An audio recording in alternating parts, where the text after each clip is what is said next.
Welcome back to BarnabasGist. My people, no be small thing o. This one na message wey we dey send go give the governors and the leaders of Ndigbo, all the whole leaders in Southeast. The time don reach wey we go leave all these politics.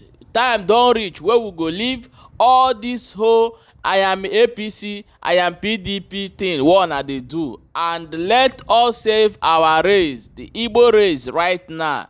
Come hear the message wey our brothers and sisters don come here come pass, and na that message I bring come today. Make una share this video so that it will get to the Igbo governors and all Igbo leaders, those one who are representing us in Abuja, anywhere, and those who hold Mazi Nnamdi Kanu captive. Make una share this message so that they go get this message and realize the mistake they are doing now before it's too late. Stay tuned and watch these full videos. Ndigbo ndewo na aha m wụ Maazị Obiokoli ojele Igbo ozi. O nwere ihe nsị ka ịkpa nkata tata, maka na ndị gboo na-asị na ihe na-eme na ọ na-adị mma ka ụmụnne gbaa izu. Ihe na-emezi n'ala Igbo kịta wụ na anyị ada agbazi izu. Oge ndị nna nna anyị ha ihe sie ike, obodo apụọ, ndị ichie, ndị nze na ọzọ, ndị elders, ụmụnna apụọ n'ilo gbaa izu, kwekọta nekwenụ ka a ga-esi wee mee ha, abata ekwuo ya, obodo emewe ya. Unu nene ihe na-eme tata na Tinubu's administration a, o doro ewu na ọkụkọ anya na enwego ihe ọgụ ebidoro imegide ndị be anyị. Mana ọwụhụ maka ọgụ aha ka m bịara ikwu okwu ya tata. A sị na mmiri onye ma na ọ ga-ezo, osibi ya pụwa, ọkwado akwado, aịda na iwere akwụkwọ ụka m ma ọ na iwere umbrella wee pụwa. Ihe m chọrọ ịjụ wụ ndị isi ndị Igbo, ndị nna anyị, ndị nne anyị, gọvanọs anyị, ndị senators, ndị nọ na House of Representatives. Ajụjụ m chọrọ ịjụ ụnụ tata, ọnụ ụnụ ahụbeghị mmiri ya na-achị izo? Ọnụ ụnụ afụrọ ife na-eme na Lagos? Ọnụ ụnụ afụrọ agenda this administration? Ọnụ ụnụ ahụghị ihe na-eme na social media ndị a ebe ọwụ na ndị Igbo anọ na ihe na-eme na Ghana, na ihe na-eme na Canada, na ihe na-emegasị ebe ndị ọzọ, even na Turkey. O nwere ebe ndị Igbo ga-aga tata, na Pakistan, ịpụtazie akwụsị sọsọ ndị Igbo. Unu oche na ihe a na-eme gba aka? O doro unu anya na enwere ndị na-enye imigreshọn obodo ndị ọzọ na-ede akwụkwọ na-edegara ndị a? Ọwụghị ya ka m bịara ịkpa tata. Unu pụta, Lagos bụ kapital Nigeria, ya mere ndị Igbo ji nọrọ ebe ahụ oge agha gwụrụ. Nna anyị ha onye ọwụna gbaga ebe ahụ ka ọ chọta ka a mara ka a ga-esi mee ihe ka ezinụlọ dị mma. Mana ihe na-emezi kịta na o ruo onye kwarụpụọ, onye nọ na be mmadụ a na-asị ya pụọ, ọ na onweghị be. Ihe m ga-ajụ ndị Igbo, gọvanọ Hope Uzodinma, Igbo gọvanọs, biko ka m jụọ unu ọ ghọtara na Sam ọnụ n'aka Mbakwe kpọrọ ndị Igbo oge aka nwere m Imo, sọsọ na Imo na Anambra, anyị niile tụọ ego wee meghee cargo airport nọ n'Imo steeti. Gọvanọs nọ na eastern part of Nigeria. Ajụjụ m na-ajụ unu ọ ga-asị na unu amaghị na cargo airport a nwere ike wụrụ anyị awala ihe ndị ọcha na-akpọ lifeline? Ọ bụrụ na Hope Uzodinma ghọtara ihe mere Mbakwe ji wee rụọ airport ahụ, onye epere m mpe, adị m very small oge a na-atụ ego ahụ, and echetara na atọrọ m 5 naira. Ego nna m nyere m were jewe gọọmenti kọleji Ụmụahịa, eso m tụọ ego ahụ ewee rụọ airport a. Ihe a ndị Igbo na-eje na Lagos eje anọrụ, ọ na orubeghị oge Eastern Governors unu niile, gọvanọ Oti, Enugu steeti gọvanọ unu niile ga-aba n'ime unu kpaa nkata, gbaa izuka ụmụnne. Ọkwa enwere ihe anyị na-ezuzugharị n'ala Igbo si na onye nke ahụ APC, onye nke ahụ PDP, ndị ugwu Hausa ọkwana ha nwe political party, mana ha na-aba n'ime unu kpaa nkata. Kedu ihe mere na gọvanọ Alex Oti na Hope Uzodinma unu niile agaghị anọkọ ka ụmụnne nakpuo n'ime unu gbaa izu jụọ kedu ihe unu ga-eme ka ana Igbo wee wụrụ ebe ndị mmadụ na-abịa, ka ndị Igbo kwụsị ị na-eje obodo ọzọ. Unu jụọ onwe unu ajụjụ a, ihe a ọ ihe unu enweghị ike ime? Ọ wụrụ ihe ndị ọcha na-akpọ ya, ha si unu ihe ọ rocket science.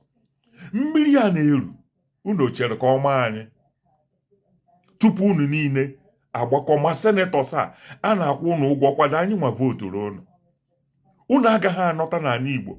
Unu na gọvanọs agbanyụsịa foonu unu baa n'ime unu, ịma na o nwere izu nwanne ga-akpa onye iro amadị na o nwere ihe ga-eme. Kedu ihe mere unu niile ji tọwọrọ na Abuja? Onweghị ihe ọnwụna, onweghị nkata unu na-akpa. Nee ka ndị Awụsa ha si nke apụta, ha baa nka, ha na-akpa nkata na-aba mba dị ya n'ime, ka ha wee mee gịnị? Ka ha wee bata ihe. Kedu ihe unu na-akpado? Kedu nkata unu na-akpado? Kedu ihe anyị chọrọ ime for 2027? Ka ha hapụgodo nke ahụ. Ekwuo n'ihe gbasara steeti polisi, onye ọwụna ọ dị unu ka federal gọọmenti ọ ga-emerịrị ya? Onweghị obodo na-enweghị vigilante. Onweghị obodo n'ala Igbo na-enweghị ya. Onweghị obodo na-enweghị PG. Ọkwa unu kpọkọta ndị PG, unu akpọkọta ndị vigilante, nye ha ihe niile ha kwesịrị iji wee rụọ ọrụ, plesie ndị on salary, nye ha inshọransị ha kwesịrị ịnụ. Ụmụaka ma obodo ha, ha ma ọhịa nọ n'obodo ha, ha niile a na-arụkọ. Unu enye ha wọkịtọki, onye nọ n'Ifitudu na okwu okwu, onye nọ na Nnewi amadụ na okwuru okwu, onye nọ na Arọ ndị Izuọgụ kwu okwu, onye nọ n'aka ọkwa anụ, onye nọ na ọka igwe anụ ya. Ọ ga-awụ ndị omekome a, ndị ajọ mmadụ a mee ihe n'ofu ebe, onye ọwụ na-anụ ya, akwado jide ha. Unu CCTV kamera unu na-abata enwechara na UK, unu anaghị enwe ya. Kedu ihe mere na ala Igbo tata ya agaghị enwe database ebe ọwụ na onye ọwụna bịa mara ebe onye bi? Telefon nọmba niile amara ka esi atrak nọmba. Onwe ebe n'ime ọhịa a particular telefon nọmba pụtara ju, ndị nche aba ebe ahụ jụọ kedu ihe mere ya na-akpọ ya telefon cluster. Ọhịa niile negodo ihe na-eme na Arọ ndị Izuọgụ, ewere mmadụ gbuo. Onweghị ihe unu niile kwuru. Ọ maka nọ na ndị Izuọgụ, gọvanọs the whole eastern state, unu agaghị edeclare state of emergency. Mara ihe unu na-eme n'obodo. But now anyị nwere cargo airport. Kedu ihe anyị ka na-eme na Lagos? Na-eme importation through Lagos. Ọ bụrụ na that cargo airport na-arụrụ ya mee ya expand, ịma na plane ga na-abata ebe ahụ everyday na-ebubata kọntena. Ọ bụrụ na o bubata kọntena, ọ na-eme ya in what we call sachets. Ndị obodo a na-eme ya. Ọwụ ihe niile na-esi na seaport ha abata. Enwere ndị plane na-ebubata. Apụta a na-eji wood eme ya. Emechaa ya, goods niile ahụ ị chọrọ adị ya, elodu onye na plane bubata. Ndị Bosnia nwee plane ahụ, ndị Yugoslavia nwee plane ahụ. Ha na-eji ya eje obodo niile. Ije na China nwere ya, ha nwere about 6 of it. Ndị be anyị zụọ ihe ha etinye ya na plane ahụ, ọ daa na Imo airport, clear ya n'Imo airport. Ka anyị kwụsịkwana nọ ị na-eje obodo ndị ọzọ je na-edozili ihe ya. Anyị ghọtara na ndị a na-emegbu anyị, but ihe na-ajụ ndị Igbo, ọ bụrụ na a na-emegbu gị, kedụkwana ihe mere na ị gaghị aba n'ime ụlọ jụọ onwe gị ajụjụ, mara ihe. Anyị enwe ihe na-aza 10 years plan ka anyị ga-esi wee mezie anyị Igbo, ka anyị Igbo dị mma, ka ndị be anyị na-anọta. Ihe a na-enye m nsogbu because mpụta ana m agụ nọnsensị ndị a na-ede n'ịntanetị, a na-akwatụsi ụlọ ndị be anyị. Gọvanọs anyị unu ekwubeghị okwu. Ọ na orubeghị be anyị na-ekwesịgo ịdọkụmentị ụlọ niile Lagos steeti gọvanọ kwaturu. Ọ na orubeghị kịta na-ekwesịrị ije kọt si ha kwụọ ndị a compensation. Ọ na orubeghị kịta anyị nwere ike ịfight ndị a na international court. Kedu ihe mere anyị niile ji gbachiri nkịtị? Ihe mee nwanne anyị eme ka ọ na ọgbasaghị anyị. Ọkwado unu ka anyị wepụtara unu representi ndị Igbo. Kedu ihe mere unu ji gbachiri nkịtị? A na-egbegbu anyị ebe niile a na-egbegbu anyị. Esi Ghana taa, esi South Africa taa, unu gbachiri nkịtị. Kama unu ga-eme ihe, unu asị nọ ndị Igbo dị responsible. Ogene dono ọha na eze ndị Igbo. Kedu ihe anyị ji wee mee unu elect? Unu anaghị afụ ihe na-eme. Ọ bụrụ na gọvanọs anaghị ekwukwu onu na okwunu, ụmụ nwaanyị Igbo ọkwụnụ nọdụ n'ọha na eze ndị Igbo Women Wing kwuo unu na okwu ọnọwụghị ụmụ ụnụ ka a na-emegide ihe a. Kedu ihe mere unu niile ji gbachiri nkịtị? Onye pụta, onye ọwụna akari ogori ọwụna pụta, o jiri ndị Igbo na-agba futbọl, unu agbachiri nkịtị. Igbo youth kedu ihe na-emedo unu? Akwụ unu aka, unu agaghị akwagwarụ. Unu niile anọta n'ala Igbo na-anụ ọgụ na-eme akwa bọọla, how much is money? Ọ ihe a ka anyị bịara ime. Ndị a na-emegide anyị ebe ọwụna ya ejere. Kedụzi ihe mere this una generation?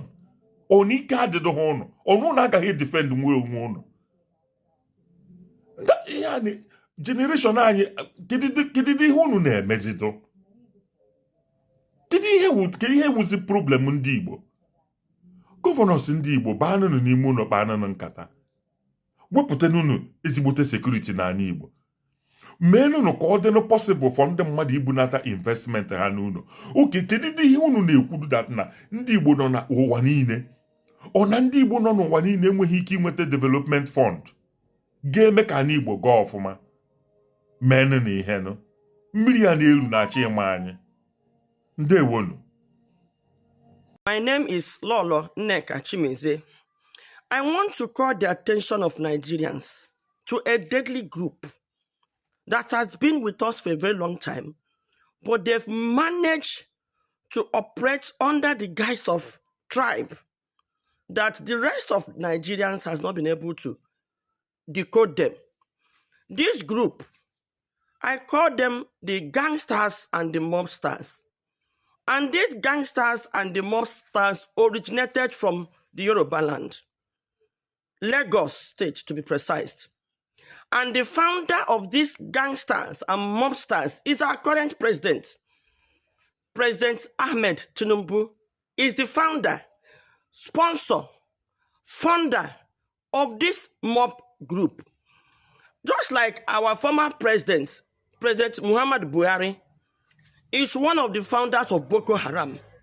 One of their sponsors, one of their founders, we all know. Our current president is also the founder and also the founder of this mob group. And their headquarters is in Lagos.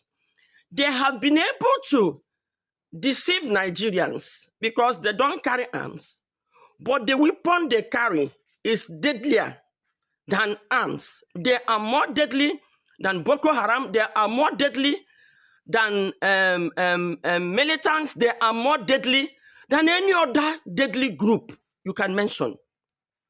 Their weapon, the greatest weapon of all, tongue, the smallest part of the body that can set the whole world on fire. Propaganda, lying.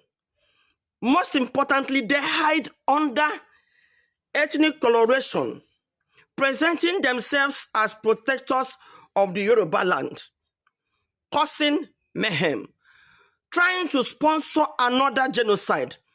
This group were part of those that sponsored the propaganda that caused the civil war. Young soldiers carried out a coup, which all parts of Nigeria were part of. All of a sudden, they gave it an ethnic coloration. Now, this time around, they've taken it far. They are not doing it just in Nigeria. They are sponsoring it all over Africa. And some countries are buying into it. But guess what? When they sponsored it in South Africa. We have proofs. Where on a group, a Yoruba person was telling South Africans that it is the Igbos. So they should carry xenophobia on Igbo people. But guess what? Both Igbos, Yorubas, and any other person in Igbo land, in Nigeria, and Nigerian citizen was also affected. They have been sponsoring this in Ghana. And may I let you know that Mrs. Abike Dabiri, she can start chasing me around, is also the spokesperson of this gangster. Now, in Nigeria, what they are trying to sponsor, they are sponsoring another genocide. They are looking for a loophole. Just like before the war, they were looking for a loophole. Now, they are just looking for one thing. But you know the way they behave, they think they are smart. They want all Africans to see Igbos as problematic, as cancer, as something they will remove, so that when they start it in Lagos. Now, I have an information to give. During genocide, people from Edo State, southeast, south were all killed. I want to call the attention of my Edo brothers, Calabar brothers, Calabari brothers, and all of you. To an average Yoruba man, we are all Igbo. To an average Hausa man, we are all Igbo. Just like to an average Igbo man, from Benue down is north, the Hausa. To an average Yoruba man, the whole north is Hausa. That's how they see us.